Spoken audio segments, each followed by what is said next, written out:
after Paul had his encounter with Jesus, he didn't speak to anyone, any humans, went straight to Arabia. He spent 3 years in Arabia.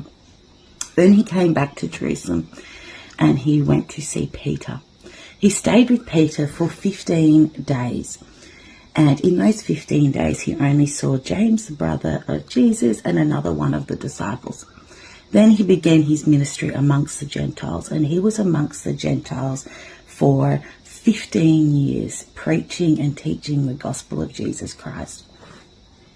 I found this really quite significant because all up he went a total of 18 years without having any direct communication with anyone that had walked and talked with Jesus. He was never taught by any of the disciples or the apostles.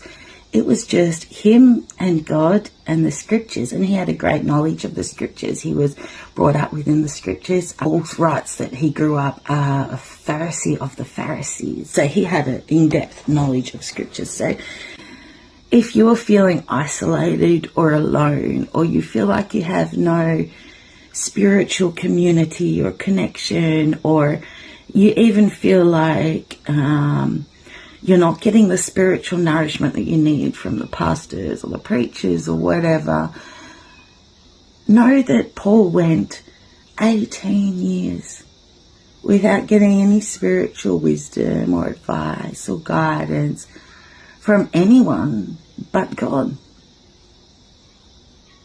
It was 18 years. And then he returned to Jerusalem. Then he returned and spoke to all the disciples, told them of the work that he had been doing amongst the Gentiles and the spreading of the gospel of Christ. It's significant. You don't need to have spiritual leaders or advisors or guides in your life, and you don't need everything that religion tries to tell you that you do need. All you need is you and God. Paul made that very obvious. He's one of the biggest writers in the New Testament.